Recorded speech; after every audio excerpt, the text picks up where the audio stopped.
Good morning, everyone. For survivors, let alone of color, to face the trauma of sexual abuse and then be denied justice is heartbreaking and so wrong. The color of one's skin shouldn't determine whether abuse perpetrators are held accountable or whether survivors receive justice. We must fight systemic racism wherever it shows up, and we must work to identify the root causes to prevent sexual abuse to all.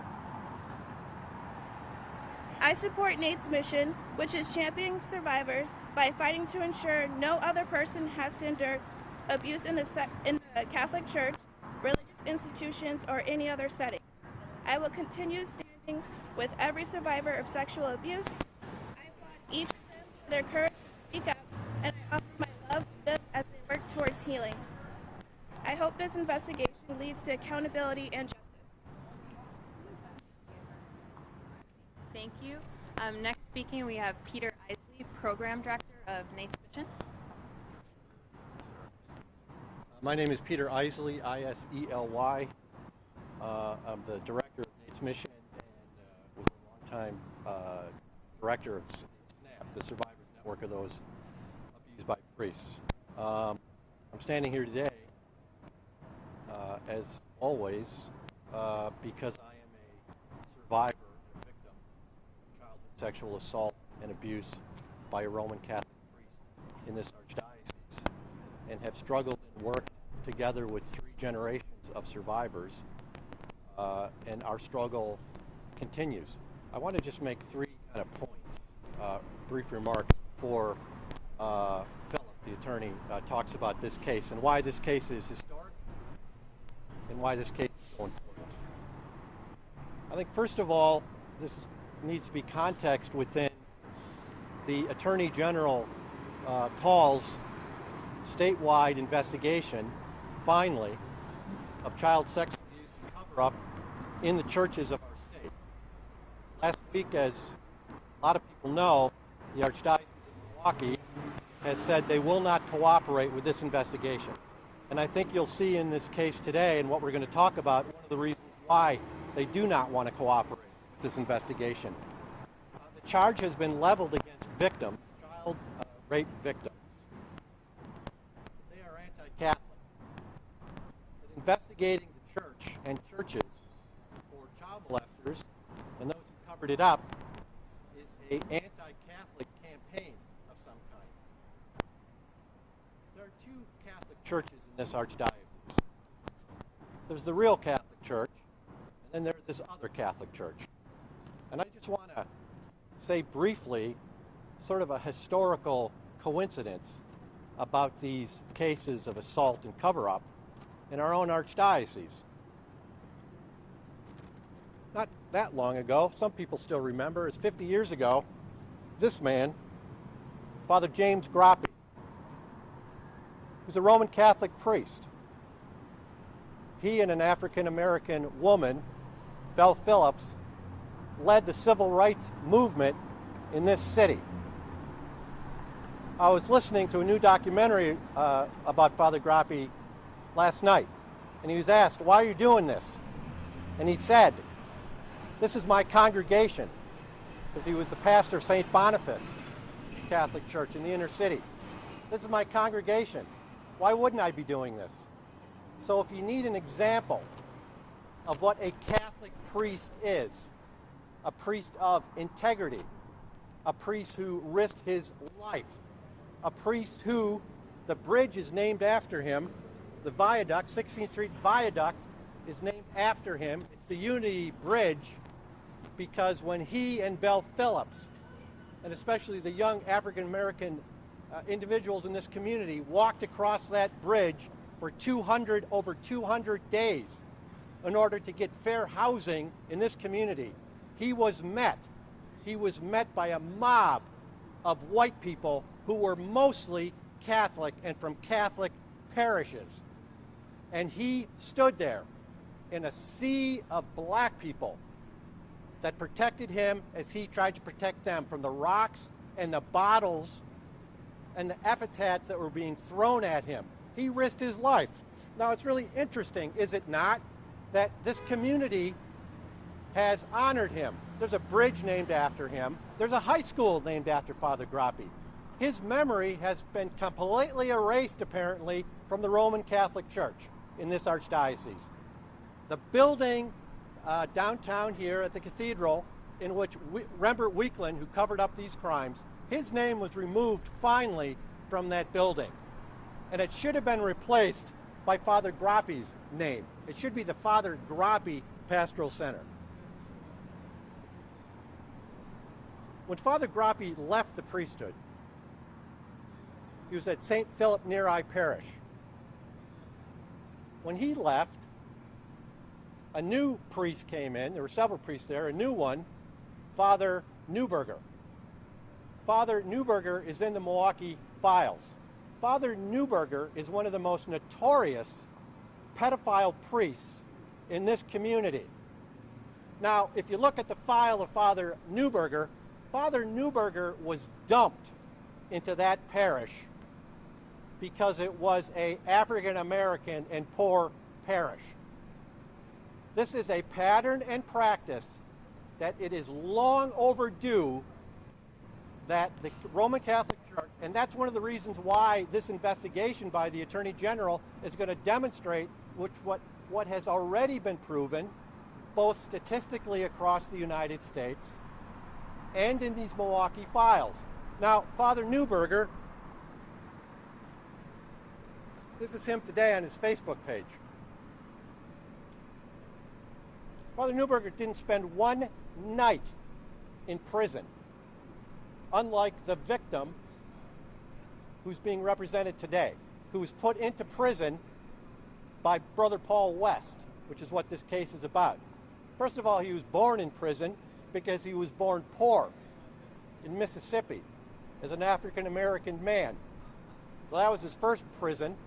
Then Brother Paul West put him in another prison when he raped and assaulted him in the most, if you read the reports from these victims of Brother Paul West, it's some of the most depraved, sickening behavior that one human being can commit on another, much less a child.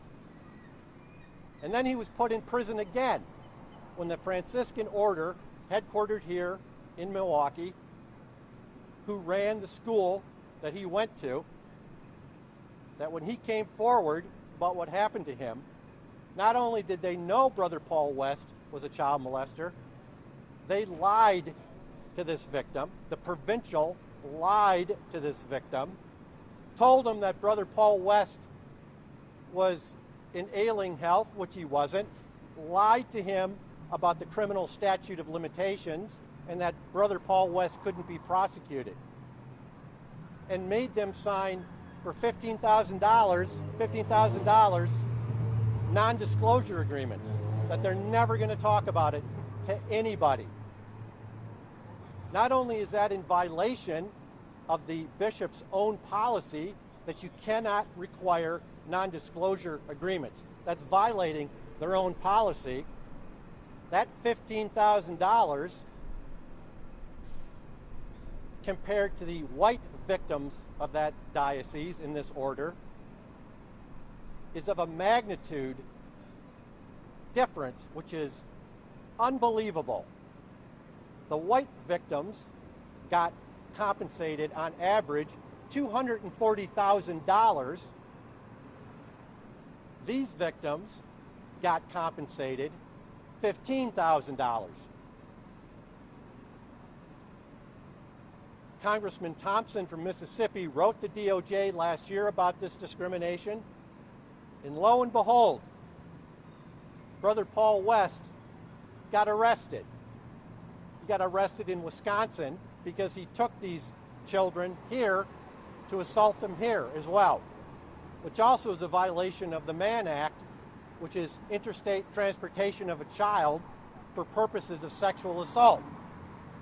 So we want charges, criminal charges, federal charges against him for that as well.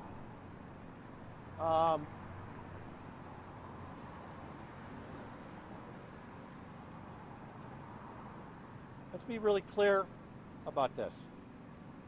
We're talking about a case which demonstrates racial prejudice and discrimination by Roman Catholic authorities in sexual abuse cases, by one, dumping predator priests into vulnerable communities like the African American inner city community, but also Native American reservations, the disabled community like St. John's School for the Deaf in Franklin. Okay, that's a pattern and that's a practice that can be statistically proven. Black Catholics are about 1%, I think, of the Roman Catholic population in this diocese, and yet they carried the burden, the disproportionate burden of having pedophile priests dumped into their parishes and schools. And that can be proven and that can be demonstrated. What creates race? What creates it? No one's born a racist. Racism creates race. The church is arguing today that they're being discriminated against. The Roman Catholics are being discriminated against. That's not the problem whatsoever. We know who's being discriminated against. They say the church is separate from society. Well, this proves that's not the case. The church is very much like society. So we want to see justice for these victims. We want to thank Congressman Moore for her support. We want to thank Congressman Thompson from Mississippi for his support. Thank you. Next we'll have Philip Aaron of Philip Aaron Law Firm. Good morning. My name is Philip Aaron. I'm from Seattle, Washington, and my law firm has represented well over 100 African American victims of clergy sexual abuse. The case that we're here representing one of the victims on is the Love case. And the Love case involves a young man who was abused by Father Paul West in Mississippi. The case reveals a disturbing pattern that we were able to at least become suspicious of some years ago. And that pattern is that often priests who are credibly accused often show up in black parishes. And we found that it was a case in Chicago. So our firm commissioned a statistical analysis of the transfer and placement of priests and the kids that they abuse. And we found that there is no doubt that statistically there is a pattern of transferring priests to low income, impoverished, primarily black African American communities. And in those communities, the priests developed a pattern whereby they would come in and endear themselves to these poor folks by giving them a little handouts, food, maybe helping them with rent and light bill and what have you. And then at the same time, they were abusing their children. One such case in Chicago, which really demonstrates this pattern I'm talking about, is one priest impregnated a young girl, and that priest's name was Fitzmaurice. We had a DNA done of the child that was born and Fitzmaurice. The archdiocese tampered with the DNA, and an expert from my office who represented the family showed that the archdiocese had tampered with the DNA to avoid exposing this doctor as a parent of this child. Exposing the gentleman as a parent of the child. So there's a pattern of not only transferring the priests to these areas, but then to also suppress and attack any effort to expose it. We're here today because we want to do everything we can to help expose this pattern of discrimination that's an overlay of the sexual abuse. And you can imagine the impact that this has, because African Americans come to this issue with a pre-existing condition. That pre-existing condition is the trauma of racism, and then added to that, then you have the trauma of the abuse, and then added to that, you have the trauma of being called a liar, not being trusted. And we had that in Chicago, where we had at one point we were required to have our clients take a polygraph. And now imagine that, after being abused and raped, and, belittled, and just spiritually torn apart, and then when you come forward for help, you're met with this disbelief and with this effort to discredit you. That's a pattern that we see all over the country, and it's a pattern that I see with all of my clients. And it's time that the church has to take responsibility and be accountable for this. That hasn't happened. My son, who was also my assistant, his name is P.J. Aaron, is a filmmaker. He has, for the last 8-9 years, been documenting some of the impact of the abuse on black victims. And the Archdiocese has done everything they can to suppress that information, because when you see it, when the world sees it, people will see how devastating this is. So we are here to support SNAP and Phil, and we're here to provide any information that you'd like to get from us. All right, thank you. Oh. Any questions? Or? Mr. Love wasn't one of the original people who took the settlements in Mississippi. Could you explain why he is part of this lawsuit now? Well, I represent him individually, and he did not take the $15,000 that was offered, because it was ridiculous for him to take that. I'm just so happy that he didn't take it, and he came to me, and I reinforced it. I told him that was not only an insult, that was almost fraudulent to do something like that. So that's why he didn't take it, and we are bringing a suit on his behalf. Yeah, you can see with this visual, this is the places where Brother Paul West was transferred or abused these African American children. And you can see the geographical reach of this. I mean, I don't know how else to say it, but what we see in all these cases, ironically, is this escape route for pedophile priests. It's almost ironically an underground railroad for pedophile priests. West was eventually transferred to the Green Bay Diocese, where he taught in Little Chute. Apparently they thought that maybe in a white congregation he wouldn't commit quite the same acts, but he's been there till 2014. Knowing that he was a sex offender, he's been teaching 5th graders, 2014, right? 2010, at least up to 2010. So you can see everybody that's involved. You've got the Diocese of Jackson, you've got the Archdiocese of Milwaukee, you've got the Franciscan Order headquartered in Milwaukee, you've got the diocese in New York. And this is the pattern that has to be destroyed. This underground railroad for pedophile priests has to be shut down. And it's not just a national passage to safety, it's an international passage. Franciscans and others transfer pedophile priests to other parts of the world, Africa and Latin America. We work globally. If they can't keep them on ice in the United States, in a Native American reservation or an inner city church, well, let's take them to Latin America, or let's drop them in the Philippines, or let's put them in Africa.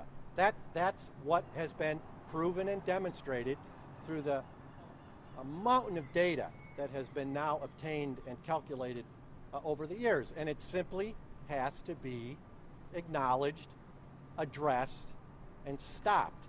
And any prosecution, any civil and criminal means that can bring accountability for this pattern simply needs to be taken, and it needs to be taken now. And I know Philip here, I mean, Look at what he just told you. His victims, his African American victims in Chicago, unlike all the other victims in Chicago, had to take polygraph tests, lie detector tests, so that they might get compensated a little bit for being raped as children and having their lives destroyed. But now, I think he's not going to do this. I think that Philip should require, I can't say this for him, it's a suggestion. He'll say, look, Archbishop Lystecki, the Franciscan Provincial Gannon, the Bishop of Jackson, Mississippi, I'll drop this federal suit if you, Archbishop Lystecki, take a lie detector test. And we'll see how you do on that. And the Bishop of Jackson, if you take a lie detector test, and the Franciscan Provincial, that seems about right. And I think if he looks at the results of those lie detector tests, and he sees like, well, they've passed the lie detector test, so maybe I ought to drop this case. Maybe it's false. Yeah, it's just a suggestion. I'm not a lawyer. But if it's good enough for them. Can I ask you what you're hoping to gain from the lawsuit? What you're hoping to accomplish with the lawsuit? Well, we hope to accomplish several things. First of all, we want the victim, our client, compensated. He's been damaged. He's been permanently damaged. His lifestyle has been altered. His life is much more trying, difficult, even in this environment, because of the abuse. And so he's suffered the loss of the enjoyment of life. He has post-traumatic stress disorder and a number of other things that come from that. So that's one thing. But the other thing, and Mr. Love agrees with this, is that we want to also bring to the public's attention this pattern of transferring these priests and targeting the African American community. We've tried to bring that to the public's attention, and every time we have, the Archdiocese has done something to silence that. And we're hoping that from this lawsuit, that information will get out.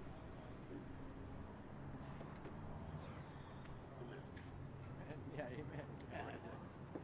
Anything else? Thank you.